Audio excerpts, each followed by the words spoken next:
Hey, everybody, welcome back to Gardens, the Untold Story. I'm your host, Ken Somerville, my co host, the invisible gardener, Andy Lopez, beside me here.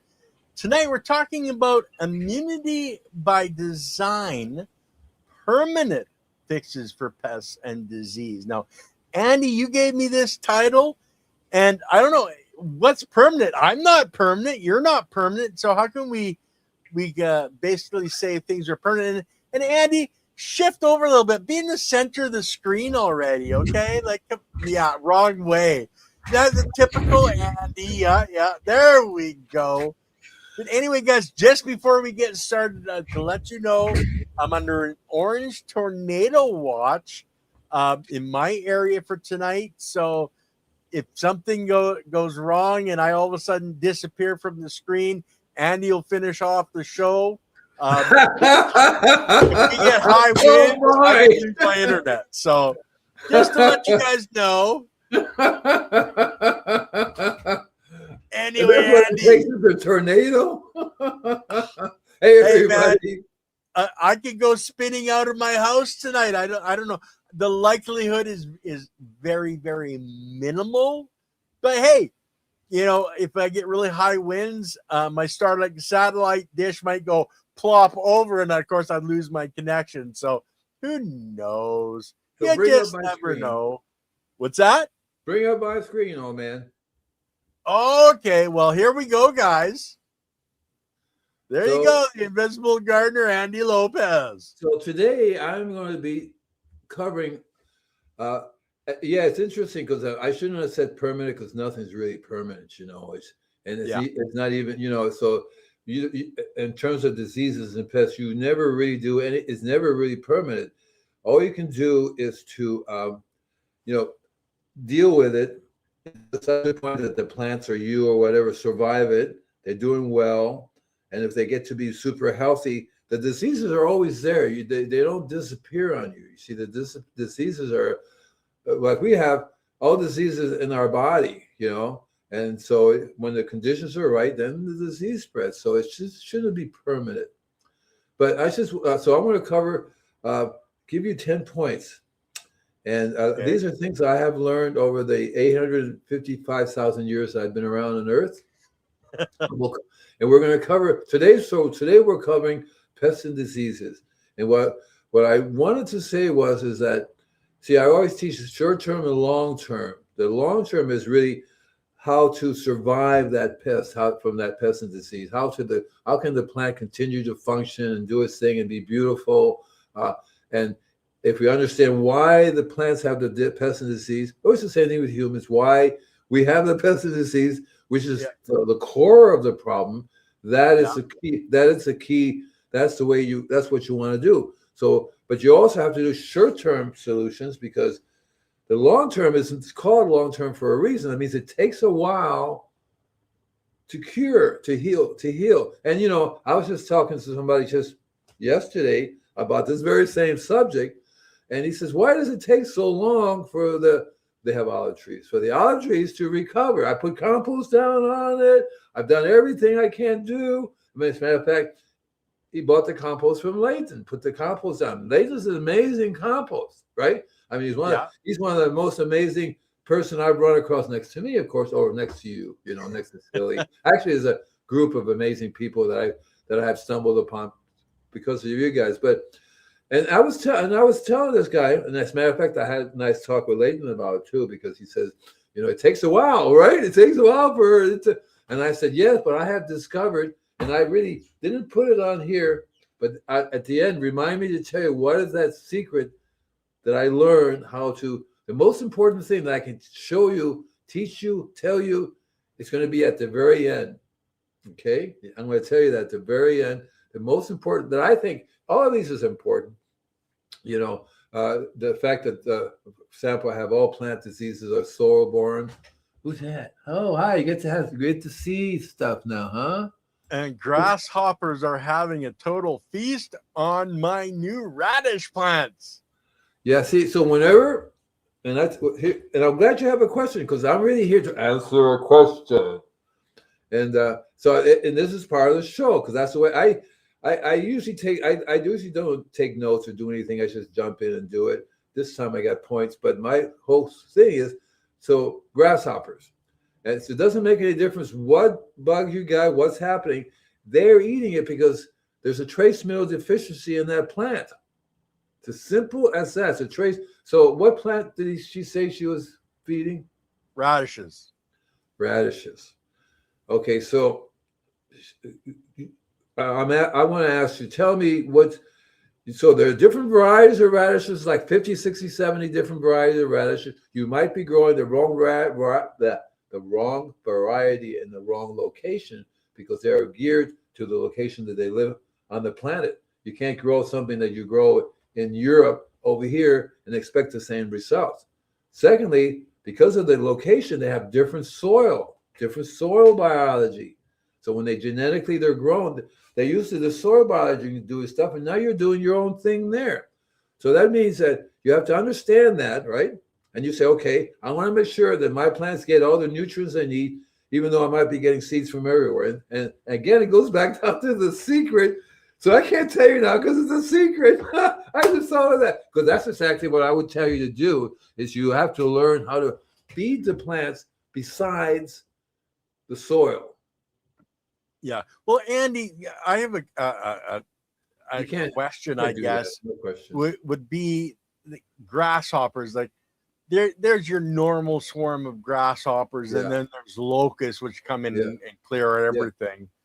But, for something like a grasshopper, I would think that, if you're putting plants around your garden, that grasshoppers would eat it, basically trap plants. You might save a lot more on, your radishes having those other plants for the grasshopper. I was trying to explain basically why they're going after in the first place, you see, right? And that's one of a long-term thing because basically you need to learn to amend your soil a little better, maybe get a couple of different varieties of rock dust, maybe get a couple of different sources of trace minerals, because they will also apply to everything else that you're growing, right? Some plants are more susceptible than the other ones.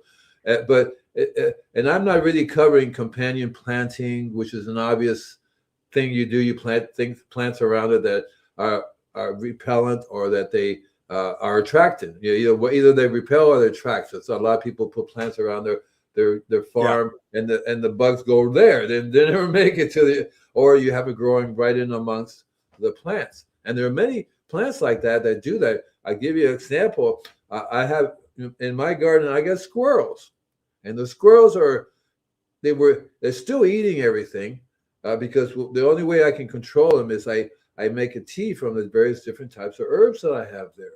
But because it's natural, it's gone in a day. So the next day I got to do it again. I got to do it every day because they'll go, okay, it smells good, and eat it. And so I have oregano, all the different herbs and stuff. I planted a tomato plant right in amongst my creeping oregano.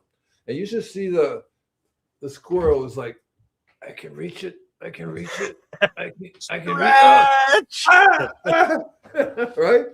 And so, but you can put it. So the squirrels are really, they just said, I'm walking right over it. I'm going to get the plant and walk back, So the only way it works is to spray everything with it. And so, and there are all the different kinds of plants that you normally can plant together. I've been growing for a long time, and I really have had some great times in growing things to see what happens together, because that's fun. I was with I grew a lot of roses, right? And so, and my roses are, I have to tell you, they're always beautiful because I key into the trace minerals. The trace minerals makes that color, right? Brings out the color. And the plants are doing real well, and the bugs normally don't eat them. But when I was young, I didn't really know that stuff. So what I did was I used to plant. Well, I made a mistake. I planted garlic bulbs at the base of roses. You do not want to plant garlic at the base of roses. Stinky roses, yes, very stinky roses. Garlic. It works fine, but I don't think people really like smelling garlic. I really don't. So here are some things that I could. This is a short-term solution for your beets. Okay, so I talk a lot about cold brewed coffee. Mm-hmm. Okay, And so cold brew coffee is caffeine. Also, the coffee smell. And it's easy enough. It comes in a little bottle that says makes 20 cups, and you can take that, throw it in a gallon of water, and spray your plants with it. That would also provide nutrition to them because the coffee, organic coffee, would have iron, magnesium, all those things. One of them maybe you're missing, and then so that's one thing you could do, because all they have to do is eat it once, and they go, no, I don't think so. But when it works in the start, usually you have more than one grasshopper. You have like a whole massive group of them just going around eating everything. So a lot of times they'll just eat whatever, whether it's good for them or not, or they like it or not. They just go straight through everything. And there's really not a whole lot you could do in that sense, other than there are biological things you can buy that you can spray the plants with that will, when they eat it, it will kill them from the inside out, or it will deter them from having eggs. And that'll work for grasshoppers, Andy? Yes, sir. The cold brew coffee. So cold brew coffee is wonderful. So is garlic. I just have a gallon of called Garlic Barrier. It says 100 bulbs, 100 garlic bulbs in there. You know, and that stuff really, it's really, you 1 cup, you put it in a gallon of water. You have to just walk away while you're spraying because it's really strong. Usually the smell will deter many variety of pests and insects, because that's what it does is it screws up their antenna to see the plant, right? And so, but I before I forget, so in the future when you it's not too late either, but you should plant some garlic with your beets. I'm serious. So you can plant garlic, you can plant basil, you can put some oregano around, not too far away, some peppermint, some spearmint. They don't even have to be too far. It's just within arm's reach. And maybe in the corner of one row, so the space apart. Because these things, they will smell it. They have the scent, right? And the scent goes out. Let's see. There's citronella. Citronella is a wonderful plant. Mm-hmm. And it's radishes that he's having the problem. Oh, radishes, right? I am hungry for beets. No, you must need iron. I've been drinking. Yeah, it's rich in iron and magnesium, right? Potassium, right? Yeah. I've been drinking that, and I feel really good. So you can plant some with them now. So there are cups. So you can plant different kinds of herbs around them, or you can take the herbs. If you have I'm assuming you have a lot, but if you have a small little crop of beets, you can spray with the coffee. You can also spray with the garlic. Do not mix the coffee and the garlic together, because you will get sick. Your body will go, I want, I don't want, I want, I don't want, I hate, I don't hate. Because the first time I did that. I'll say one thing that Super Tinker put up here is they aren't eating the hairy vetch or mustard, the little buggers. Okay, so here's what you do. Make a tea from that and spray your plants with that. I was going to say, whatever they don't eat is what you want to use against stuff that you don't want them to eat. You know what I mean? Okay, so make like a compost tea out of it. Make a tea out of it. Squeeze the juice out of it, like in the press. Right. What I would do is boil some water, put the herb in there. You turn it off. You don't want to boil it. You want to bring the water to a boil, turn it off, wait a little bit, and start to cool down. Take a couple cuttings of your plant, put it in there. The more cuttings, the better. So you can chop it up, cut it up. Let it sit there for about 20 minutes to half hour. And if you want to run through a strainer, a screen, and spray that. Okay, well, there you go, Tinker. You try that one. Like, if they're not eating, those plants, you can use those plants and give it a try, and then let us know, how that worked for the grasshoppers, bro. Right. I would love to know, because I have done that for so many things, especially when I have customers call me where they say, well, coyotes are coming around, or rabbits. Rabbits are a good example, because they'll come around and eat all kinds of stuff. They would definitely love. Hi, cousins. They definitely. Oh, Serena, you got my ebook, right? I hope you're reading it. If you have any questions, you know where to get me. This is the place to ask. Okay. So I'm still giving the ebook away for free. Yeah, look at liquid. Sure, do a liquid foliar spray. I would. use what they're not eating, and I bet you they're not eating a bunch of different things. If you really want to confuse them, if they're not eating two different types of plant, blend those two together. Make it the more obnoxious for them, the better. And you don't even have to spray the plant. You can spray around the outside. They have to work their way, but you got to spray regularly because it disappears the next day, right? The sun burns it off. It's gone. So the spraying is not no, don't spray pennyroyal, right? What is it? Pennyroyal on your what? I can't see it.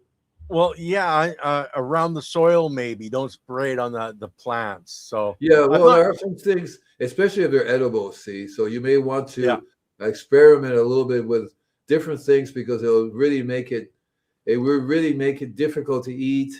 I mean, I love garlic, so I like spraying everything with garlic. My favorite thing. Yeah, I was growing tomatoes for a long time. Well, I grow everything, but I meant entering contests, tomato contests, right? They have a tomato growing contest here in Long Beach, I think it is. And so, but my favorite thing to do was to grow garlic with tomatoes.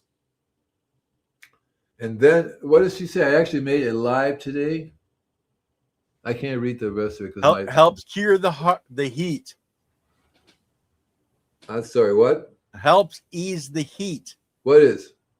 Well, catching us live, Oh, okay. And we're so cool, brother. We're cool. So what I did was I grew garlic, and the strongest garlic is elephant garlic. So I would grow one elephant garlic bulb with my tomato plant, and that tomatoes taste it. You bite it, you go garlic. Where did the garlic come from? everybody would go because when I have a table, try this tomato, and they go, oh my God, it's garlic, right? And so I did. I expanded the philosophy to other fruit. My favorite again is apples. So when you have apple growing and you don't want things to eat, or you like garlic like I do, one elephant garlic planted down at the base of the tree, it will produce garlic tasting apples. I don't think you want to do it with oranges because it's the weirdest thing. Yeah, I would think so. Yeah. So I don't know if I want to do it with apples even. Come on. No, apples is great. I ran into it. See, when I was young and living in Puerto Rico or Cuba, but on and off, but mainly I visited Puerto Rico a lot. And of course, Miami, I grew up there, so it's a tropical thing, so I would have all kinds of fruit. And to me, garlic is the most healthiest thing for your body. It's antiviral. It controls bacteria. It kills parasitic worms. It's good for all your different organs. And to this day, I consume raw garlic, and I eat garlic here, garlic there. And school, I don't know if I told you this, but I would take a garlic sandwich to school, a piece of bread, and put about 10 different garlic pieces in there. Andy, I'm never coming to visit you, okay? I'm not getting within 20 paces of you, bro. And then I would eat it and say hi, and then we'd go. That was. And you were married. You have kids. I mean, your wife must have loved garlic too. But we have a question, Andy, and this is a pretty easy one. Are you still sharing my screen? Yeah, I am actually, but have heard that plants with higher bricks won't have pests. Is achieving high bricks achievable for most gardeners and farmers? And yes, it is. Yes, it is. Right. It's a very simple technique to get high bricks. And I'm glad you brought it up because I did not put it in my slides, even though I have minerals in the section that I can cover, so I did not, but yes. So first you got to get a refractometer. That's the first thing you do. It's not so complicated. When I went to buy a refractometer, well, I was fortunate because I on my radio show a long time ago, I've been doing this forever. So every once in a while I get this professor will come on, right? A professor will come on and will say, are you familiar with bricks? And I'm going, no, I don't know what that is, man. It's like build a house with it or what, And so he was, because I was talking about minerals and I was saying, look, and I still say the same thing in terms of here long term, because that's one of the things I'm going to get around to, and I have a list. But I don't have to stick to the list. The whole point is we're talking. We will expand it. But so when I talk about minerals, I always say, if you have all your minerals and you're doing your thing, right? You're healthy. Nothing's going to bother you. Why? Because that's my thing. I would say, why are these bugs going to the neighbors over there and bypassing my plants? And all I'm doing is feeding them. I'm not doing anything. It's just feeding them, make sure they eat healthy. And so it turns out that when you have all your trace minerals, and this is something I learned as a secret number 2, is that bugs by nature have to eat a certain type of food. Mother Nature says, I'm going to be really smart. You guys can only eat this when the food's ready to be recycled. When things are ready to take it and turned into garbage, into food. And so that's a very different thing than when the very same creature or plant or whatever is totally healthy. Mm-hmm. And what's the difference? So why can I eat this and not eat that if I were a bug or whatever, right? I would say, this tastes really good. I like this. Yum, yum, yum, yum. That's good. So over the millennium, these creatures have evolved to be able to have a built-in refractometer. I swear, their eyes will see the same thing your refractometer sees in the sense that a refractometer tells you how much sugar it has, right? It's a measurement. Complex carbohydrates, yeah. Right. So it's a measurement of sugar. But I also realized that Mother Nature is so smart because she takes the sugar. Because I was in school, I really like photosynthesis. It takes the sun and it converts it into sugar. I said, well, why don't I just give it sugar so I can help it out, right? And then a professor would talk to me and says, sugar, it's got this mineral, it's got that mineral, it's got this mineral, this, and that mineral. I'm going, well, and that's what happened. So I talked about that, and this guy, Leica, it's a camera, a very expensive camera, but they also have these expensive refractometers, which, hey, yo, refractometer, you around here anywhere? He's hiding from me. He's very scared. So anyway, so the guy, he called me up and says, I'm the owner of Leica, and I want to give you my this refractometer. I said, what do you mean give it to me? Well, supposedly it was really expensive in those days. I'm not going to tell you where it was. But I'm going to give it to you because you hit on it. Without the refractometer, you hit on exactly. But so now what I say is the higher the bricks, the greater the mineral levels. And then throughout my history, I have encountered such amazing people. These are professors and scientists and people who, like for example, the guy who wrote the bricks book, and which, by the way, it's a free ebook. So he gave it to me. He says, feel free to give it to everybody. It's a chart, and the chart not only explains brick, but the chart, I think, is. And I've been a bad boy because there's a best, I think. There's a little saying that helps you to determine the levels of the bricks. We basically very simple, but the way it works is that Mother Nature says, okay, because we like sweet things, right? That we would not, and if you were walking in the forest and something was sour, you would not eat it. Because Johnny ate it and Billy ate it and they all died. And my daddy ate it and he died and so on, right? So I'm going to eat the sweet stuff. The same thing with bugs and plants. They're going to eat the sweet stuff for them. But if it tastes different, then they're not going to eat it. And so it comes down to, like you said, carbohydrates. And the carbohydrates that these guys eat is simple carbohydrates, which makes a lot of sense because these are just bugs. And that's what they get. They get their energy and they go, eat, like the grasshopper, simple carbohydrates. I bet you anything that your beets of that person. Radishes. Radish. I want beets. The radishes, I have a low bricks level.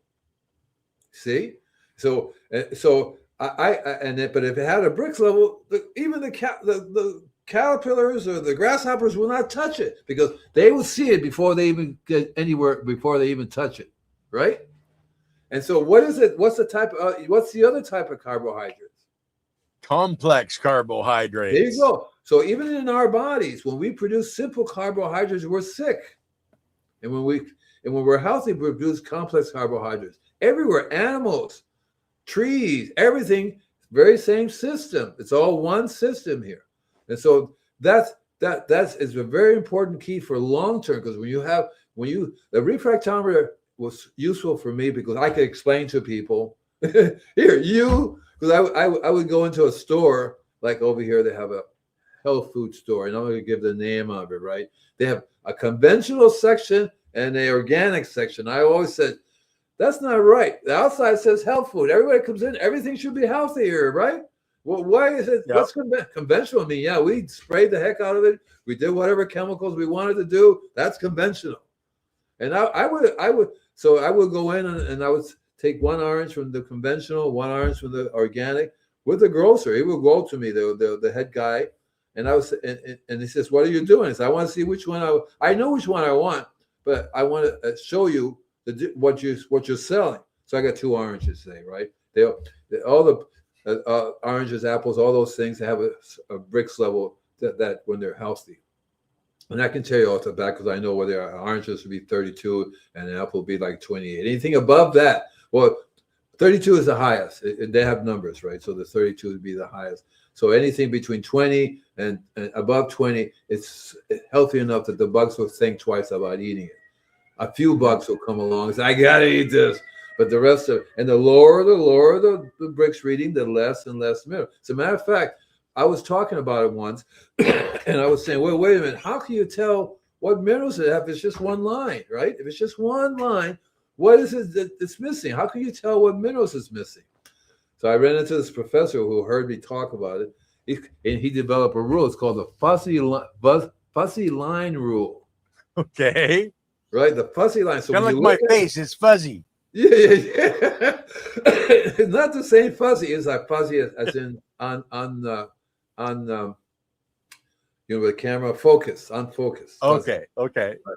And so he came up with the fuzzy, and he's the one that wrote this book on refractometer, and he said basically the more minerals you have, the fuzzier your line is going to be, because you have so many different minerals. Right, and it makes like a whole bunch of different lines really together. See, you know what I mean? If you have just one mineral, and I always thought about it because it doesn't sound exactly right, because remember, the higher the minerals. So if you only have one mineral, you're going to be down here. This line is going to be down here. It's not going to be up there. So you know that the line is above 20. So you know that there has to be minerals in there, otherwise it wouldn't be up there. And it's fuzzy, that means a whole bunch of minerals. But so if you have Fuzzy Wuzzy was a bear. Yeah, so if you have one, for example, that particular test, his orange was a 10.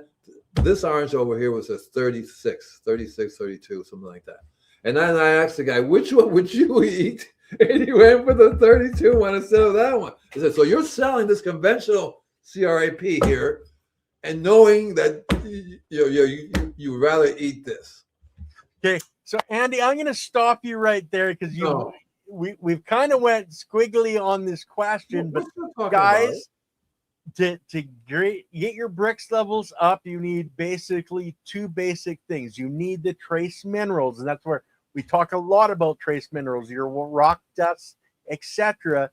Then you need the biology to break those trace minerals down, to eat them up, to supply them into the plant. So that's the 2 basic things is the biology and then the materials that the biology needs, or the building blocks that are necessary. So we went a way off that question.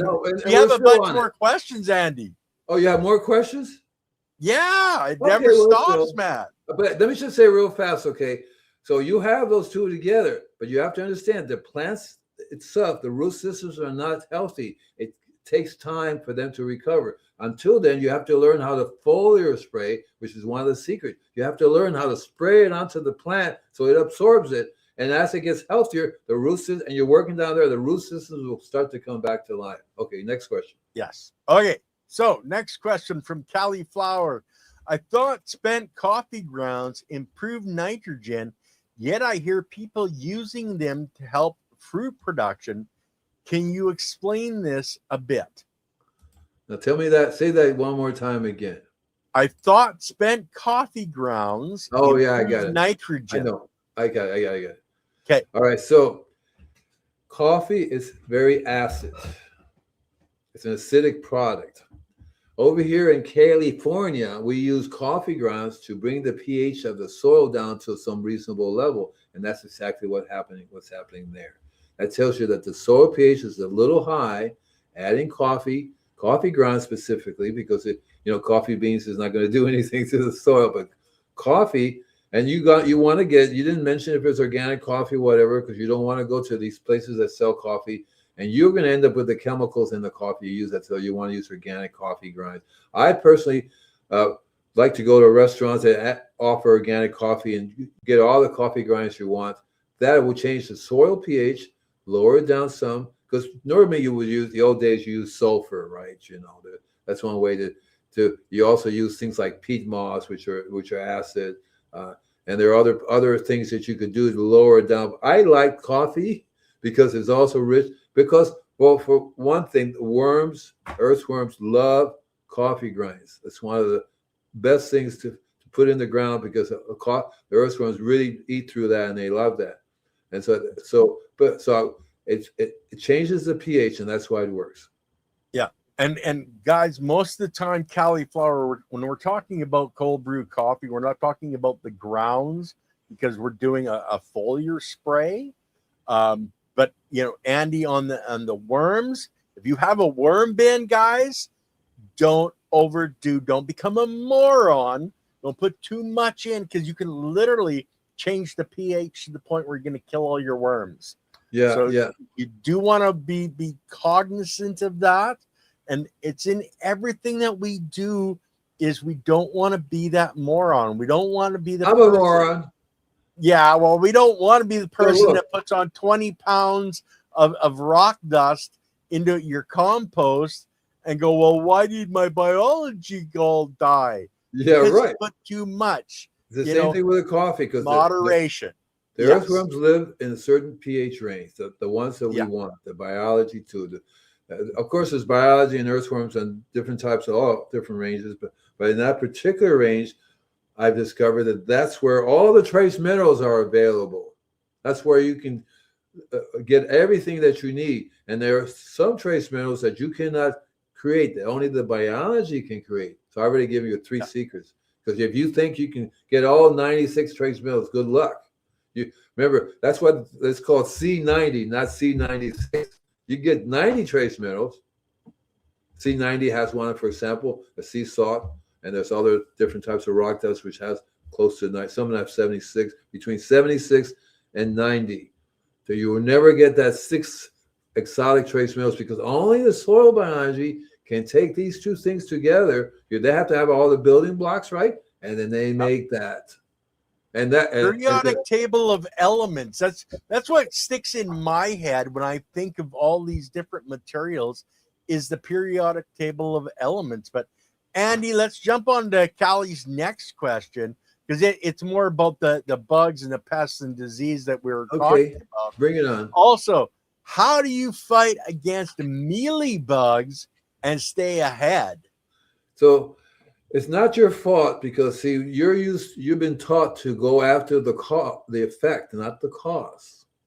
So when I've been doing this for a long time, and the normal way is you spray the mealy bugs with something, there's the normal way would be spray with a chemical, but you can spray with a cold brew coffee, will kill them dead.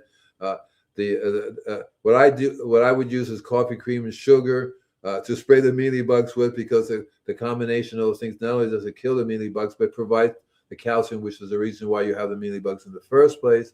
There are a couple other things you could do for mealy bugs. Remember, it's a nutritional deficiencies. You can keep spraying forever and ever, and they'll come back again. Probably your neighborhood people have plants that are deficient. That's where you get the mealy bugs from.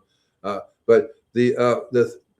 there are things you can do so it tells me you need to pay attention to what's going. I would do a soil test. I don't know if you ever had a soil test done in the lab, but seriously, I would do one, and you will see what he'll say. Well, you have too much of this, not enough of that, and so rather than go get that, you want to get something that already has it built into it. Like when you have vitamin pill, you want to get a multiple vitamin rather than one particular vitamin to do. A simple thing, if you don't have a large area and you want to spray something, So hydrogen peroxide, the 2%, or is it 3%? 3% hydrogen peroxide added to a gallon of water, spray that would knock him dead. The hydrogen peroxide would just destroy their little bodies. So does coffee. So does garlic. Garlic is amazing because it's got sulfur already in it. And that sulfur of the garlic is what you smell, will kill the mealybugs and will destroy them. Also, too, any kind of oil, it depends on the... I don't use oil anymore because it's so hot here. You basically are going to cook your plants if you spray with any kind of oil, you know.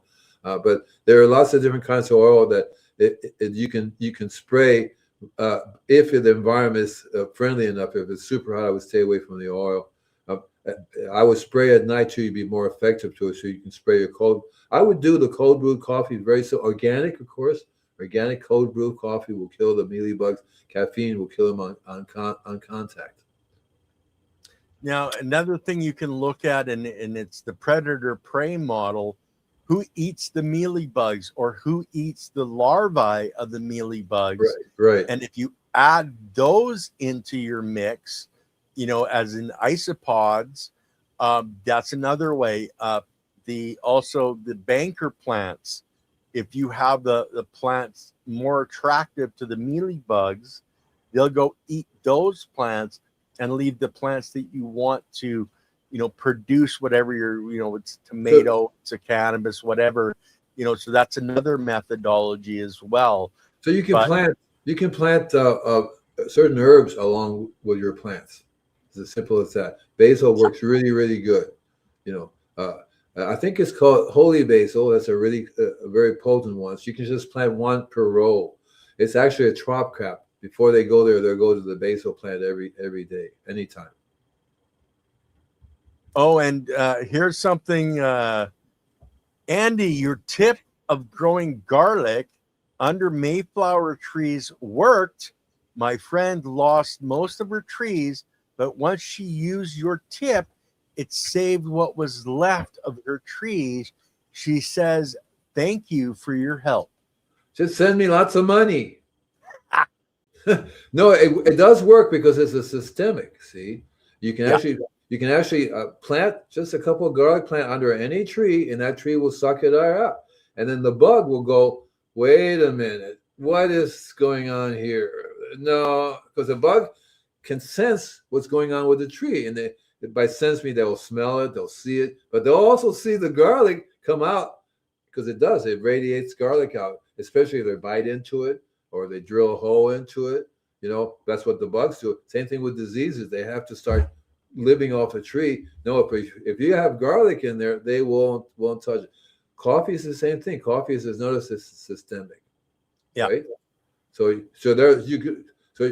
I would look into beneficial farming because you have all the beneficial that you can grow. Once you learn that certain things are like trap crops, they'll go to them instead of marigolds. There's tons of different kinds of marigolds you can plant, and they, because of their color, they repel.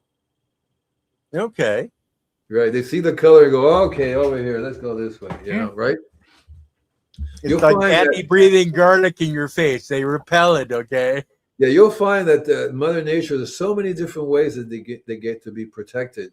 And once you learn those, you can learn how to do that. Yeah, 800 fires in Canada. Yeah, well, Serena, I heard about the 800 plus fires in Canada.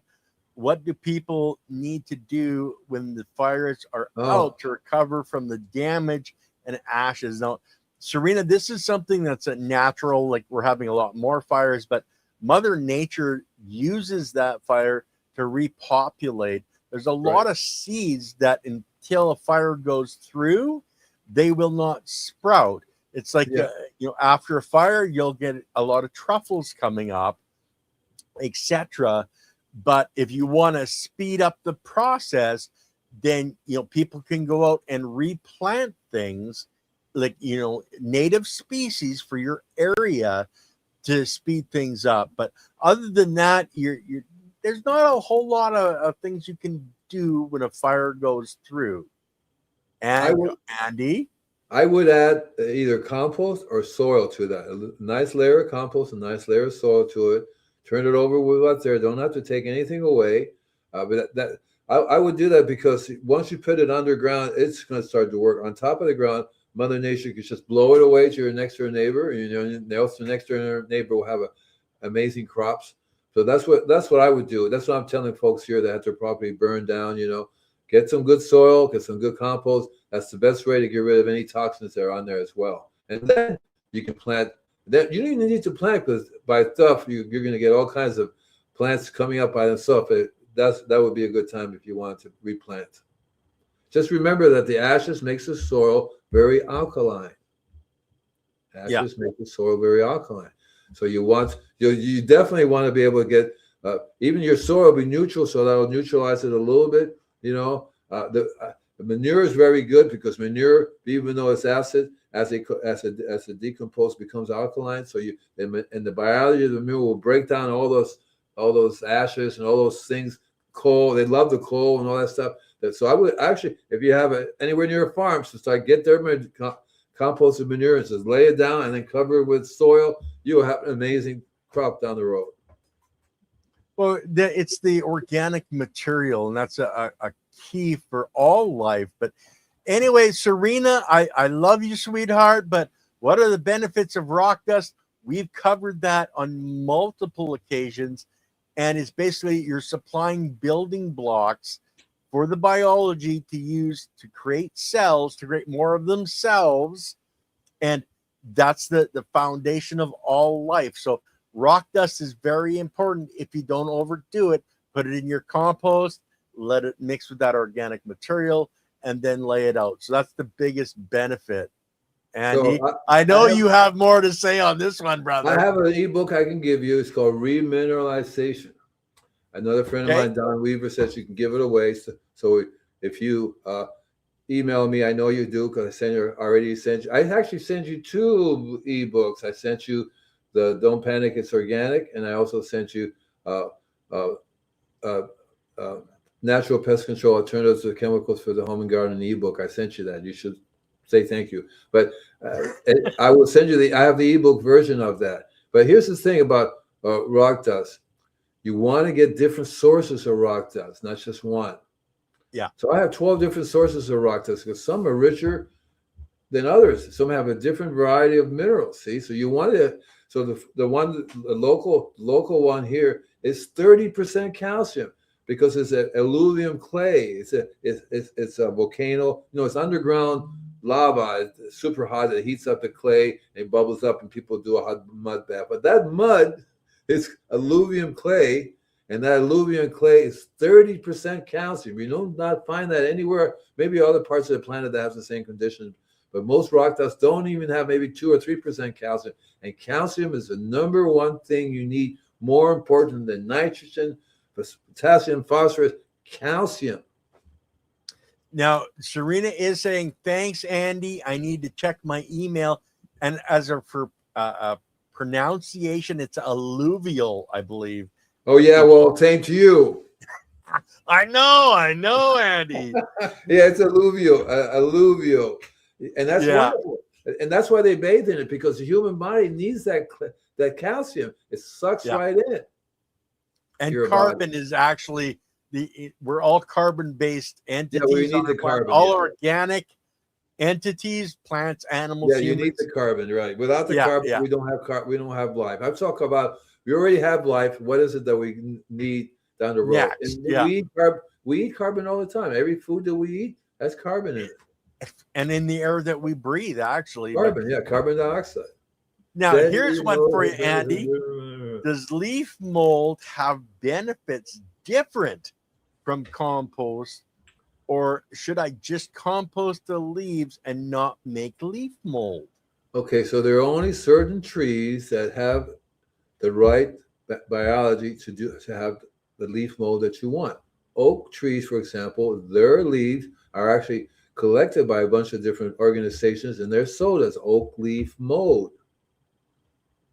Okay, so not all leaves do that. So you need to look it up. So you have a tree or something that you want to get the leaves from, look it up, or ask your AI, does this tree leaves produce a good mold from their leaf?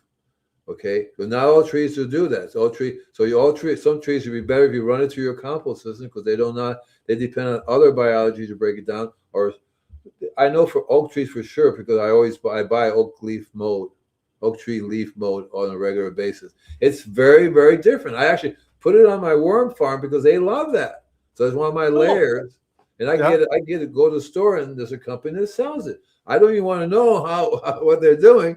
Because the oak leaves, they just fall apart.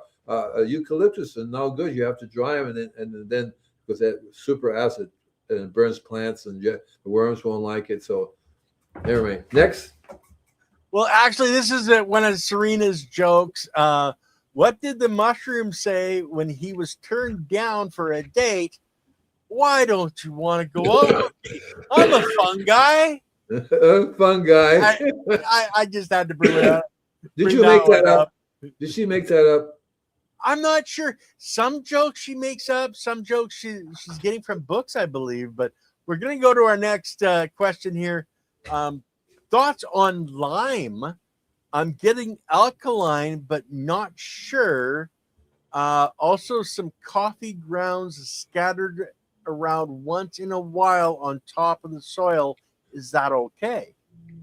I have to tell you bluntly, if you put lime down, put the lime in the coconut. No, if you put the lime in the soil and you shake it all up, no, lime will kill your beneficials in the soil because lime is not what you want to be putting in the soil. If you do that, you have to go very, very tiny amounts because it will do that. See, I've never met a person that put tiny amounts. They would always put too much, and then they'll come back to me. Look what happened. Yeah, you changed the pH too radically. You killed everything as well where you're doing it, and now you have a disaster you have to fix. So I would never do that. Even chemists would tell you don't, because it's one of the things that you're taught to do. Sprinkle lime around, and it'll work, but it doesn't. It doesn't. It causes more problems. It's fine if you're a chemical fertilizer dude, right, or the person who doesn't depend on the biology, because lime has a bunch of different minerals in it that are also needed. But it's not like magnesium. Okay, you do not want to be sprinkling magnesium, Epsom salts around, even though it's got magnesium, which it really needs. It destroys the plant, the soil biology. Always put more on. What is it?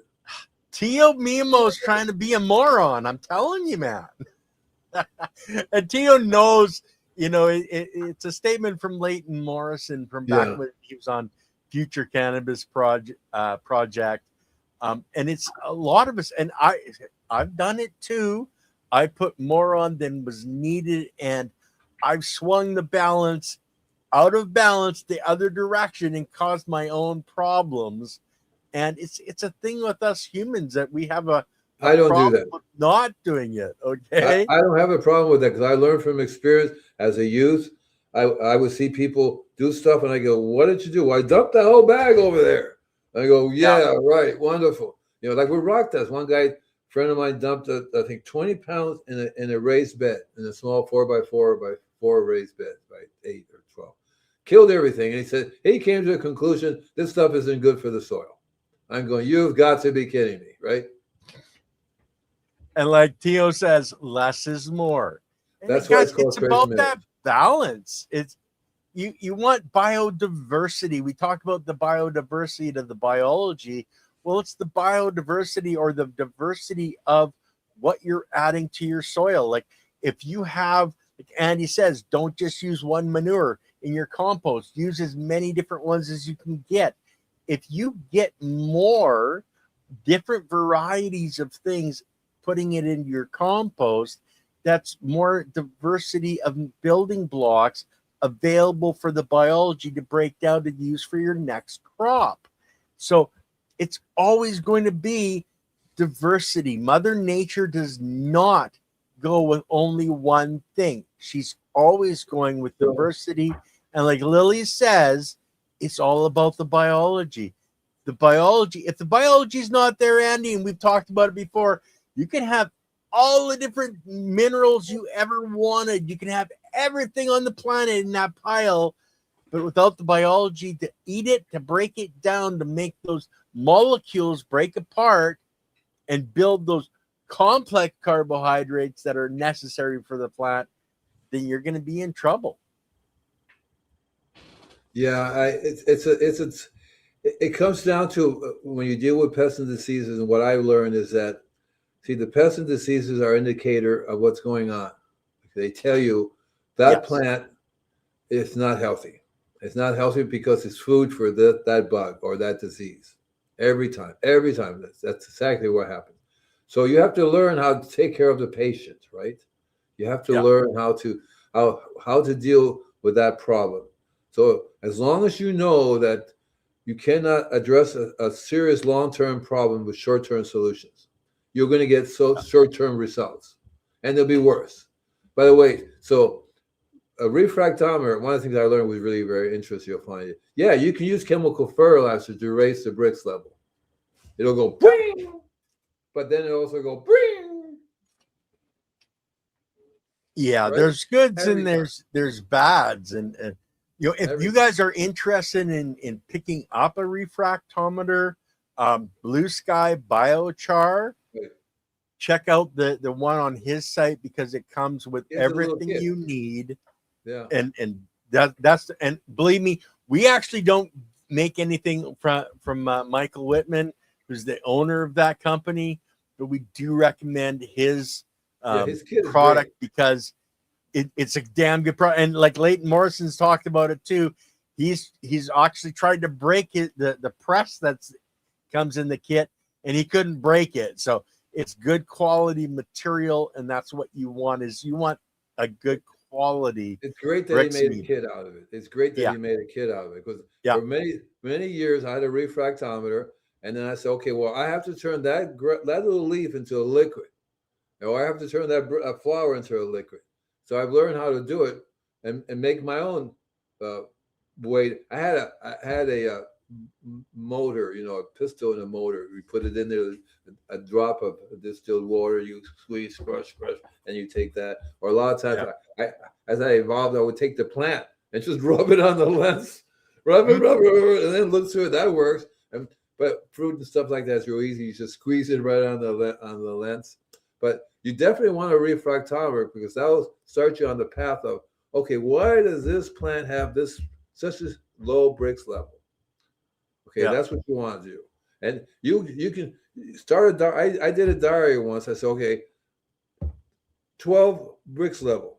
And that was the real reason was because I bought seeds that was growing somewhere else, and I was growing in there. The seeds just said, what the heck? This is nothing here that I can. My biology is not here. I can't, because it was growing somewhere else. And so I would spray it and I'd do whatever, and then I would wait a week and do another reading. And I found that they will go up. The readings will go up. And it only went because of the foliar spraying, because if I just put stuff in the ground and then measured the plant, nothing happened. It takes longer and longer for something to happen. But foliar spraying, bada bing, bada boom, and you want it. So when I made a mistake, I would do a reading. Next day, it still had the liquid on there, right? And I was actually reading the liquid. Oh, that is a really high reading. No, I said, you have to wait for it totally to dissolve into the plant or totally evaporate. Foliar means spraying the liquid on there. And sometimes, it takes a while you want it all to get absorbed.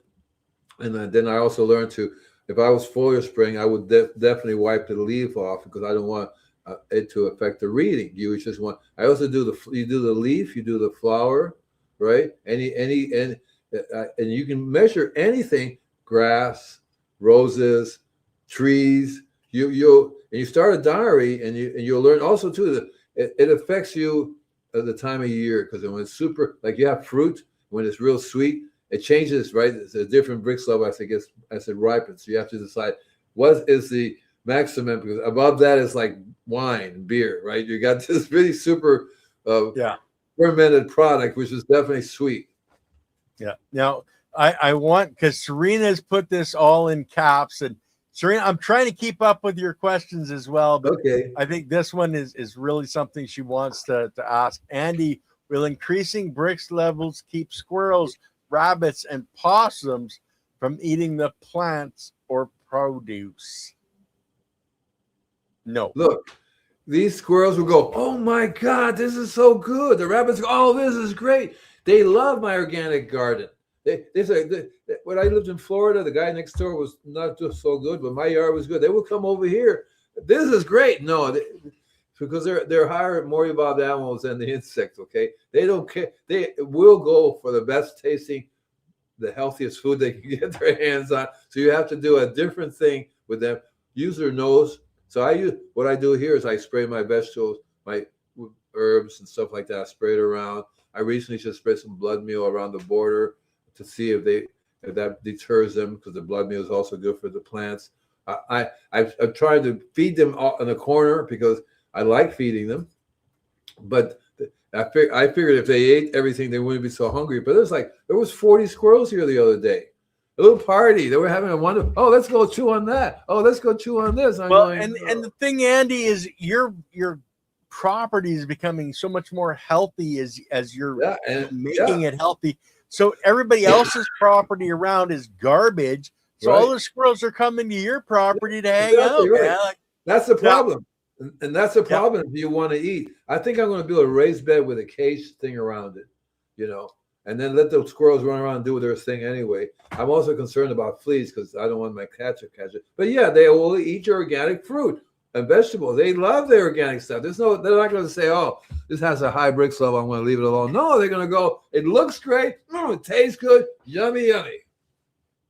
Now, the insects won't be going for it because they can't consume that. If they consume something with that complex carbohydrate, it actually damages their body. So they won't eat it. But no, they can't higher the life form. Yeah. But anyway, we're almost, we only got a few minutes left, Andy. I do want to get to this one for Serena. Sure. Have you ever used bat guano? Was it, or what is the best way to use it? There are lots of sources of bat guano. It's very high in nitrogen, very high in a variety of different things. And so I like making a tea out of it and spraying it. That's a real cool thing. Because it's expensive, you have maybe a bag of a couple of pounds. I would take a cup, put in a pantyhose. I would get pantyhose. My friends would mail me pantyhoses when I was saying I need pantyhoses, Is that legal, Andy? Were they used? I didn't say that. No. Tie it into a little ball and let it make a tea out of it, and you can spray. You can also just rub it in around the plants, but it is a slow release nitrogen. It's not going to burn. Tomatoes love it. Roses love it. Except it's a little expensive, so you want to use it a way that lasts more. That would be make a tea out of it and foliar spray it. And David says, I keep bird feeders full and water, and has made a noticeable decrease in bugs and flies. And that's one of the beautiful things of getting your entire property. They come around, they live there, up and alive and functioning as an ecosystem. You have all this predator prey model happening on your property. The birds come back. I got tons of birds that come through here. Yeah. They love the flower. The bees are all over the place. So it's the way it should be. I also have the squirrels and I have gophers. They love the organic stuff. That's all I can say. So I have to work on something in terms of, they hate garlic. So maybe and no, they don't. Today the 30 squirrels actually just finished spraying everything with garlic. I smelled the garlic, but they went, we don't care. But anyway, guys, we only got a minute left. And Andy, I know you have mentioned it before, and you're still working on your chorus. Yes, sir. Guys, Andy's almost done, and he's been working on all the pricing, etc. So you guys are going to have to stay tuned for that, and we'll be giving 24 weeks once he has it. Yeah, he's got 24 weeks for the chorus. So once he has that available, we'll be giving it away and announcing it on the channel as well. Right here, you'll learn how to get it. And what I want to do is I want to use you guys to be the first people to use it and tell me. Beta test. Right? Tell me what you like about it. Tell me how to make it work better. And then once you start using it, you can keep using it because the workshop is going to be live streaming, but I'll tape it. See, and then I'm actually going to cover many subjects. And there's a subject I missed that's the time when you say, hey, why won't you talk about this, right? Or why don't we talk about that? Because I'm not going to cover companion planning, all the basic stuff.